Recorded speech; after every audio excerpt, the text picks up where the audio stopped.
Hello everyone, welcome to Apti Plus Academy for Civil Services. This is a video on daily news and editorial analysis, which I'll be covering from the Hindu and Indian Express.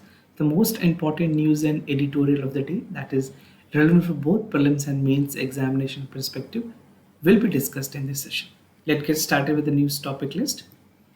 Today is 8th of September. The first news that is Cabinet approve PM SHRI scheme, something very important that will augment the functioning overall infrastructure and curriculum in the schools. Second, Cabinet approve policies on leasing railway land. We'll see the detail about this as well. Third, that is a draft guideline for social media influencer. Amid the demand and changing nature of the social media, this type of rule was essentially required. Fourth, that is India, Maldives signed MOU on disaster management, something you have to take a note of. And the last is an editorial, the evolving role of CSR in funding and NGOs. So apart from the news and editorial discussion, at the end of this video, there will be MCQ based questions. These questions will be based on current affairs that will help you for the upcoming prelims examination. So without any further delay, let's get started. And before that, those of you who are new to our channel, do not forget to subscribe Apti Plus Academy for Civil Services on YouTube. If you like this video, if you find this video informative and helpful for your examination purposes, do not forget to press the like button. So starting the session, the first news that is Cabinet approved PM SHRI scheme, something relevant for General Studies paper 2 under the topic Government Policies and Intervention for the Development of Various Sectors and Issues Arising from a Design and Implementation. Also, this is important in same paper, General Studies paper 2, under issues and policies related to education and its management. So recently the Union Cabinet has approved a center-sponsored scheme, and the name of this scheme is PM SHRI School. So what is the full form of this? This is Prime Minister School for Rising India. The point that you have to take a note of that this is a center-sponsored scheme. This is a CSS scheme, right? And the new scheme will form, basically the main purpose of this new scheme is for the development of more than 14,500 schools across the country as the Prime Minister SHRI School by strengthening the existing school structure being managed by the center and state government and the local bodies. See, in India, education is something which has been not focused that much. अगर government schools की बात करें, वहाँ पे infrastructure, basic communities, ये सारी problem exist करती हैं. कुछ स्टेट्स ने अच्छे परफॉर्म किए हैं. To just cite an example from south India तो Tamil Nadu and even for central India we have Delhi that is coming up with a good school model. There is yet a scope of improvement that has to be done. But इस तरह की जो initiative ली गई है government की तरफ से with PM SHRI School, this is going to definitely strengthen the functioning of this school. But at the same time, the point to be noted here is that the number of school coverage is pretty less. Now, under the PM School for Rising India, which is a PM SHRI scheme, the existing government school will become a model school for implementation of the national education policy. I think most of you must be aware of this national education policies. Basically, उसी के साथ ये aligned है, which is expected to benefit almost 187 lakh students. So this is new education policy 2020, right? So जो new education policies आई हैं उसके साथ चीज़ों को align की गई है, and even in that context government is coming up with the policies. Now some key features of this scheme which is pretty relevant for the prelims examination. A question can be directly framed on this particular scheme.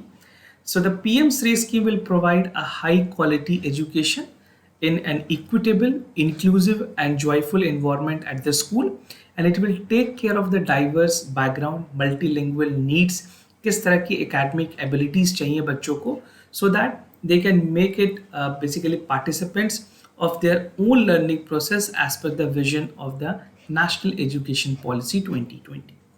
Now under the scheme, it will also provide the leadership to the school basically in the respective region by providing a mentorship programs. Now the Prime Minister SHRI School will be developed as a green school. ये green school का मतलब ये है that this will incorporate the environment friendly aspects like solar panels, LED lights use किए जाएंगे, nutritional garden की development होगी, natural farming will be there, waste management, plastic free water conservation and harvesting. So again this is a single most important point that you can take a note of. So ये सारी चीजें important features है. There are some other features also, like pedagogy adaptation in the school will be more experimental, holistic, and integrated. So pedagogy, by pedagogy we mean that the curriculum, the entire pattern of the study, how the process of learning will go, this will be decided on experimental, holistic, and integrated fashion. Now the focus will be on the learning outcome. बच्चों ने कितना सीखा है हर एक classes के बाद, उस पर ज़्यादा जोर दी जाएगी learning outcome पे. And even every child in every grade will be focused. Assessment will be done at all level, conceptualizing understanding of the applications knowledge to the real time situation, and will be basically this will be competency based. जो एक individual की competency है उसको जांचा जाएगा, परखा जाएगा, assess किया जाएगा that how competent an individual has become after the entire learning process. Now, linkages with the sector like skill council and the local industries will enhance the employability for the better employment opportunities will also be explored, because that is one of the vision of the National Education Policy 2020. Now, there will be a school assessment framework, which is also known as SQAF.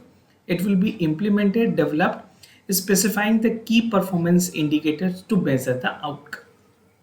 Now, there's a quality evaluation of the school at a regular interval and will be undertaken to ensure the desired results. So this is how the thing will actually function, and these are some of the main features of this bill. Or you can say this is the particular scheme which has all this character and all these important features. Now, strengthening school की बात की गई है इस पूरे scheme के अंदर. Under the scheme almost 14,000, this is 14,500 precisely, 14,500 school including Kendra Vidyalay जो KVs हैं, Navodaya Vidyalay, as well as other school which is run by the state government and other bodies will be strengthened under the PM SHRI school schemes. Now, 3-stage selection process होंगी schools की. So the selection will be done through a 3-stage process which has a definite timelines. So the first stage, that the state government and the union territory will sign a MOU agreeing that the implementation of the National Education Policy 2020 in entity, right, with the central line down the commitments of supporting the school for achieving the specified quality assurance as the PM SHRI school. तो जो basic mandatory requirement है, जो prerequisites होंगे वो fulfill करनी जरूरी होगी. The second stage, the pool of school that is eligible to be selected as a PM SHRI school would be identified based on the minimum benchmark. As I've told you, the prerequisite or the minimum eligibility criteria. The bill says it's a minimum benchmark through the USDI plus data. And third, that the stage is based on the challenges method for fulfilling the criteria, that is certain criteria, and only school from the eligible pool of the school would be competed to basically follow and even get eligibility for the PM scheme. Right, fulfillment of the condition would be certified by the state government, KVS या फिर जो JNV schools हैं उनके physical inspections करने के बाद ही वो PM SHRI school के लिए eligible हो पाएंगे. Now, there's a concept of financial support also under the scheme, under the PM SHRI schemes. There's a provision of financial support. So the school will be receiving nearly 2 crore rupees. Basically, this will be done by the DBT mode, direct benefit transfer के through पैसे direct school को भेजे जाएंगे, और इसके through जो local commitments हैं उसको पूरे करने के लिए स्कूल के पास पावर होगी कि वो 40% की फंड डायरेक्टली यूज़ कर पाए, और बाकी के लिए कमिटीज की रिकमेंडेशंस और चीज़ों की भी ज़रूरत पड़ेगी. Now, cabinet approved policies on leasing the railway land. This is again something important for General Studies paper 3, that is infrastructure, energy, ports, road, railways and railways. तो ये आपको General Studies paper 2 में भी important है, government policies and intervention for the development of various sector and issues arising from it, design and implementations. So recently, the Union Cabinet led by the Prime Minister has approved a policy which called for a long-term leasing of a railway land. तो जो railway land है, जो railway property है, जो almost government property है, उसमें leasing की जो tenure है उसको बढ़ाया जा रहा है, right? For a longer period and for a shorter, lower cost पे उन लोगों को जो भी इसमें bid में final आ पाएंगे उन लोगों को लॉन्गर ड्यूरेशन और लोअर कॉस्ट पे basically the leasing process will be implemented, and this is to ensure कि जो प्राइम मिनिस्टर गति शक्ति फ्रेमवर्क है उसके जो कोर एसेंस है उसको पूरा किया जा सके by this initiatives which government has taken. Now, as per the new policy, the land can now be leased as a cargo related activities for up to 35 years. अब पहले प्रोविजंस की अगर बात करें सिर्फ और सिर्फ 5 इयर्स के प्रोविजंस रखे गए थे, और गवर्नमेंट का कहना है ये 5 ईयर की वजह से काफ़ी चैलेंजेस आती थी, जो बड़े इन्वेस्टर्स थे वो इसमें इन्वेस्ट नहीं करते थे, right. And at 1.5% of the market value land will be win which is down by the 6% earlier. जो पहले 6% के आसपास से लैंड वैल्यू में मिलती थी वो 1.5% पर एनम के हिसाब से मिलेगी. So that is a reason I said initially that it will be for a lower cost, right. And the cabinet has also decided to develop 300 cargos terminal for the next 5 years. इस policy को implement करने के लिए government ने 90 days की tenure रखी है. Within 90 days the entire process will be finalised and the process will start. The initiative has the potential to generate 1.2 lakh job also. Now, advantages of the policies की अगर बात करें, the new policy will attract more cargo in the railway. It will increase the modal share in the freight transport, thereby reducing the logistic cost, and even call for more avenues to the railways. And even the larger partner, the bigger player, can definitely play a role in this. This will simplify the approval for the utilities as envisaged in the PM Gati Shakti program. So for this particular initiative, आपको PM Gati schemes के बारे में भी थोड़ा पढ़ना जरूरी है, so that you can understand the core essence of this scheme, right? I have already discussed this. If you want to check the previous video, आप playlist में जाके देख सकते हैं. The policy will help for the development of public utilities like electricity, gas, water, telecom, cable, sewage, disposable drain, optical fibers cable, pipeline, road, flyover, bus terminal, regional rail transport, urban transport, इस तरह से integrated manner पे सारी जगह पे काम की जाएगी. Now there is a long term leasing, as I told you, basically 35 years के लिए लीजिंग दी गई है, जो पहले सिर्फ और सिर्फ 5 ईयर्स के लिए हुआ करती थी.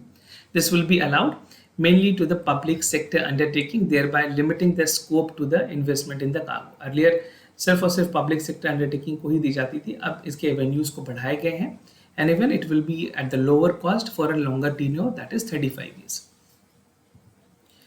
Multimodal connectivity infrastructures की अगर बात करें, rail is an efficient mode of transport in India, and it is essential to have more freight by rail so that to reduce the logistic cost of the industries and to enhance the modal share of the rail in the freight transportation. There is a need that has been felt to modify the land leasing policies to encourage the development of more cargo terminals. So even you can use this in mains example, आप इसे as a example के तौर पे भी use कर पाएंगे. Now PM Gati Shakti National Master Plan की अगर बात करें, something basics that I want to clear here, that this was a plan which was launched by the government in October 2021 to provide multimodal connectivity for infrastructure to the various economic zone. And the PM Gati Shakti is a transformative approach to economic growth and sustainable development. And this approach is driven by 7 engines, 7 important verticals बनाए गए इसके. First is railway, second is road, other is port, waterways, airport, mass transportation and logistic infrastructure. So these are the 7 important verticals, and even a direct question can be framed, which among the following is the vertical, or you can say the engines of PM Gati Shakti National Master Plan. तो आपको ये सारी चीजें, ये 7 engines पता होनी चाहिए. Now the other news, that is a draft guideline for social media influencers soon, something relevant for General Studies paper 2. That is the government policies and intervention for the development of various sectors and issues arising from a design and implementations. So the center has prepared a draft guideline for social media influencer, and it has made mandatory for them to disclose their association with a product they endorse. I personally feel that this is something, a very important decision, that's a need of the hour. As far as the social media influencer are concerned, the number has taken a toll. कई ऐसे influencers हैं जो सिर्फ money making purposes से product की advertisement करते हैं. They are least bother about the authenticity, the post result. अगर किसी प्रोडक्ट की बात करें, क्या प्रोडक्ट एक्चुअल में वेरीफाइबल है, कितनी कारगर है, how it is actually affecting और giving the success rate to the consumer, ये सारी चीज़ों को जाने बिना ही इंडोर्समेंट की जाती है. So this is very important that this is again important for ethical issues. Ethical dilemmas भी होते हैं. आप इसको जनरल स्टडीज़ के पेपर 4 में केस स्टडीज़ में भी यूज़ कर पाएंगे, right. Now, moving ahead, according to the sources, the Department of Consumer Affairs has prepared the draft guideline, which will be released soon. Sources said that the social media influencer who have a large followers on the social media platform like Instagram, Facebook, and any other social media site, right? So basically, they are product that are taking the payment from the bank and endorsing without checking the authenticity and the post result consequences. Some are genuine also, but majority हमें average देख के चलनी है कि किस तरह की performances हो रही है. Now the proposed guideline, as per the proposed guideline, if social media influencer endorsed any brand after taking money, they will have to declare their association with the brand, and social media influencer will need to put disclaimer in such endorsement or post. So first they will have to come up with the endorsement, basically disclaimers if any advertisement is there. Now reasonable rational behind अगर decision की बात करें, क्या क्या ऐसे rational है जिसके पीछे गवर्नमेंट ने डिसाइड किया है इस तरह के रूल्स लाने के लिए. So in may the department along with the Advertisement Standard Council of India, ASCI is a nodal body for regulating the advertisement in India. तो वर्चुअल मीटिंग हुई थी जहाँ स्टेक होल्डर्स के साथ मीटिंग की गई और ये डिस्कस किया गया कि किस मैग्नीट्यूड से जो फेक न्यूज़ पढ़ रहे हैं, जो जिस तरह से इस प्लेटफॉर्म पे, सोशल मीडिया प्लेटफॉर्म पे फेक न्यूज़ को फैलाया जा रहा है, उसको कैसे रोका जा सके. So the fake reviews mislead the consumer into buying an online product and services, and the department has then decided that it would develop a framework after studying the present mechanism which will follow the e-commerce entities in India and best practices which is available globally. So this is not precisely for India. इस तरह के global practices में चीजें लाई जा रही हैं. Now the other news, that is India Maldives signed memorandum of understanding on disaster management, something relevant for general studies paper 3 under the topic conservation, environmental pollutions, degradation and EIA. So the Union Cabinet chaired by the Prime Minister has recently approved a memorandum of understanding MOU on the cooperation in the field of disaster management. Very important for the disaster management topic. आप इस चीज को जरूर ध्यान रखें. In the field of disaster management between the National Disaster Management Authority of India and Maldives. What is the aim of this particular MOU? So the MOU seeks to put in place the system where both India and Maldives will be mutually benefited from the disaster management mechanism, and it will help strengthen the areas such as preparedness, response, capacity building in the field of disaster management. कुछ salient feature of MOU की अगर बात करें, जो दोनों parties that India and Maldives, this will extend the mutual support on the request of the parties, and at the time large scale disaster incident occurring within their territory, अगर किसी एक countries के बीच में इस तरह की कोई त्रासदी होती है तो वो अपने experience share कर सकते हैं, and even in the field of emergency relief, response, humanitarian assistance. Now, they will also exchange the information and share the experiences in the best practices of the disaster response, mitigation, planning, and preparedness, right? So this is something very important that we will learn from the experiences of any of the country which has incurred any kind of natural calamity or किसी भी तरह के जो disaster हुए वहाँ पे. Now, remote sensing data use की जाएंगी. Both India and Maldives authorities have said that they will share the satellite remote sensing data and expertise in the social technology based application for effective disaster mitigations. It will include the exchange of information on disaster and prevention and risk assessment. So जो दोनों parties हैं, that is India and Maldives, will extend their cooperation in field of advanced information technology. उसके अलावा early warning system जिसमें India की काफ़ी advanced system है. Remote sensing, again the advanced technology, the state of art technology is there. We have a good satellite, and satellite communications is there, and navigation services. So these things will be incorporated in the cooperations between India and Maldives on the disaster management. Now capacity building programs होंगी दोनों countries के बीच में. So they consider the training and capacity building program and sectoral mainstreaming in the disaster risk reduction, and all parties will be provided and opportunities to train the official and rescue the personal emergency management services in short and long-term training process.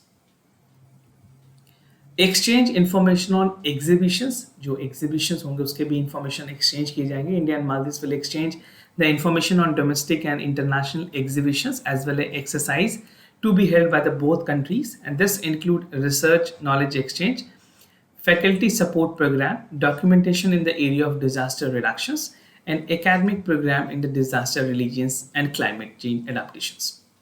Now, both parties will exchange the tsunami advisories, right? Storm surge, high wave alert, multi-hazard vulnerability informations, multi-hazard risk assessment due to the oceanic disaster and the coastal disaster. So पूरी holistic coverage की गई है इस MOU के अंदर ताकि दोनों countries mutually benefit हो सके. प्रिवेंशन मेथडोलॉजीज के थ्रू अगर ऐसी ज़रूरतें हैं जो खास करके ग्लोबल प्रैक्टिस के थ्रू भी आ सकती हैं, दोनों कंट्रीज़ के म्यूचुअल एक्सपीरियंसेस से आ सकती हैं और दोनों कंट्रीज़ अपने बेसिकली प्रिवेंटिव मेजर्स में इनको लगा सकती हैं. So this is how the entire exchange process will work. Now, there's a numerical weather prediction, which is again a new part of this. India and Maldives authorities will exchange the information about the numerical weather prediction product and extend the range of forecast that may exchange the information on including the provisions. जहाँ पे India के side से real time analysis of the product and information dissemination, which is also known as rapid, will be there. And India weather satellite as well as providing the training to on NPW satellite meteorological by IMD.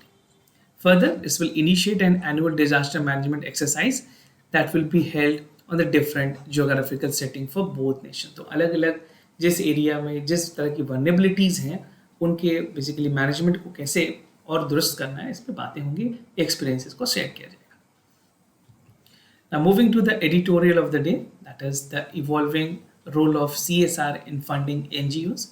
Something relevant for General Studies Paper 3, that is Government Policies and Intervention for the Development of Various Sectors and Issues Arising from a Design and Implementation. It is actually the part of General Studies Paper 2 and not Paper 3. Now, what is the main theme of this article or the editorial? So it is the role of the CSR funding and NGO. I'll be simplifying this editorial, some important subheads which include the corporate social responsibility, the fund archetype, learn from the peer organization, NGO and financial stress, and the bottom lines. Now, looking into the COVID-19 experiences, we have seen that during COVID-19 lockdowns, India has a grave need for localized social support that has emerged. This is evident that the fact that there were many problems that we have seen and many lessons that we have learned during the COVID-19 pandemic, right? So giving both the private and public flowed to NGO towards working compacting the pandemic-induced challenges such as the losses of livelihood, vulnerability communities, flood bank and health and medicine support, the NGO people has definitely played a huge role in this, right? Now, how they were able to get benefited and what are the finances that is attached to an NGO या किसी भी entities जो corporate के अंदर काम करती है, तो उसके बारे में थोड़ा basic समझते हैं. Now, there's a concept called CSR, that is a corporate social responsibility. It was referred as a corporate initiative which assesses to take the responsibility of the company effects to the environment and impact the social welfare. In India, the CSR is governed by a clause of 135 of Companies Act 2013. और CSR provisions के अंदर ये बातें कही गई है कि कोई भी ऐसी कंपनी जिसकी एनुअल टर्नओवर 1000 करोड़ रुपीज है या फिर उसकी नेटवर्थ 500 करोड़ रुपीज है वो CSR के लिए एलिजिबल है, राइट? और profit more than 5 crore. So basically this is something, net profit अगर उसके ऊपर है तो भी basically they are liable to get the CSR. Now, in India, the first country in the world to mandate the CSR spending along with the framework to identify the potential of the CSR activities. Now, कुछ fund आर्chetype की बात की गई है. 3 तरह के fund आर्chetypes हैं. There are like the first is the program proponents, adaptive funders and the organizer funders. तो बात करेगा recent सर्वे जो की गई उसमें पाया गया that 80 diverse social sectors funders हैं जो कि distinct type of archetype को fund करते हैं. Now, these 3 archetypes represent fund belief in terms of how philanthropy become impactful. Philanthropy की अगर बात करें, this is a work which is done towards the society और कैसे इसकी impact हुई है COVID-19 से आप इसको relate करके देख सकते हैं. Now, all those belief manifest that the different parties around the fund indirect cost and organisational development हुई है। फर्स्ट अगर बात करें प्रोग्राम पोस्टपोन की, value programme outcome above all, enable adaptive funders not rigid and support indirect cost and the organizational development. Organizational builders की अगर बात करें, they seize value of our investment for stronger organization which is adding to the program. Now, we also need to learn from the lessons of the organizations. Peer-to-peer organization कैसे एक दूसरे से सीख सकते हैं. So, in terms of the CSR funding, would also learn from the peer to review the additional development and indirect cost differently. अगर एक example के तौर पे मैं बात करूँ, ASK Foundations है, which is mentioned in the editorial although. So CSR जो ASK group है, that is working to enable the better livelihood of the rural communities. In the last 4 years, they have increased their limit. जो coverage थी 5% से उन्होंने 10% तक की and provided the developmental expenses. Now then they shifted the multimodal multi-year grant, making an approach to start provided by 20% support with the indirect cost. So this is how peer responsibility, or you can say the peer-to-peer learning can be there. The shift in the practice after the CSR team presented a benchmark and the rates by the peer organization, even the beneficiaries affected at the strong NGO partner on the program and its outcome. तो इस तरह से peer organisation एक दूसरे से सीख सकती है किस तरह से जो कवरेज है वो बढ़ाई गई from 5% to 10% and even it has gradually increase to 20% with the support system. So this is how it is actually to a larger extent benefiting the society, and ultimately जो CSR की concept है वो इसी पे based है कि जो marginalized section है उनको कुछ benefits मिले. Now NGO and financial stress की अगर बात करें, the pandemic has exposed the vulnerability to the NGO.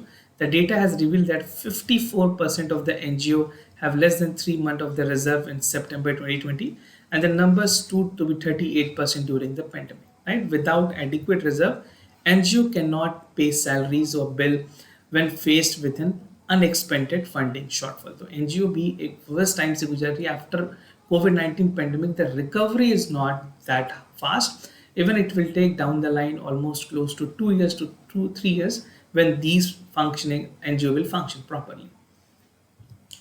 Now some conclusion या बात करें way forward की या bottom line. As far as basically as far as the CSR concerned, right, as far as the CSR funding is concerned, the NGO don't have a clear funding reported in the standard and may lack the internal capabilities to undertake the true cost, right? And as a corporate, they have developed a relationship of mutual trust with the NGO. जहाँ पे अगर बात करें volunteer financial analysis की, services will help the NGO to calculate the true cost and communicate with the funders and build the financial resilience. तो ये ज़रूरी है कि coordinations हो between the relationship and the NGO, basically जो volunteers हैं, when the funding that they're getting from any other financial entities, they need to calculate in the true value. उसके जो outcomes हैं वो भी देखने चाहिए और ultimately जो NGO है उनको भी benefits होना चाहिए इसका. Now the idea is to move beyond the signing check to recognizing that ultimately what good for the society is good for the business, right? So अगर एक business अच्छा कर रहा है कहीं ना कहीं उसका society के प्रति भी उतनी ही दायित्व है. He is responsible towards society also to bounce back and give back, right? So this is why the concept of CSR has emerged. But in this editorial, the challenges that is also faced by the NGO is evident. So government can even provide a support and even some exemptions if required to continue with the services. So this was the bottom line. Moving ahead with the MCQ questions of the day. Before I proceed, just to tell you the answers of yesterday questions. The first question, the correct option is C. For second question also, the correct option is C. Today's MCQ for practice, आपको बताना है Ambedkar social innovation and incubation mission के बारे में. It aims to boost entrepreneurial and innovation among the SC student and Divyajans. The mission is under the Ministry of Skill Development and Entrepreneurship. So do check it out for the correct option. Second question about the Toropex 21. The exercise is being conducted in the Pacific Ocean region, and this is the binary theater level operation readiness exercise which is conducted. So do check it out for the correct option. This type of question will again be relevant for the upcoming prelims examination. This was all about for the daily news and editorial analysis, followed by the MCQ questions. If you have any other concern, you can let me know. I'll be more than happy to assist you. For time being, I'm signing off. Thank you so much for watching this video.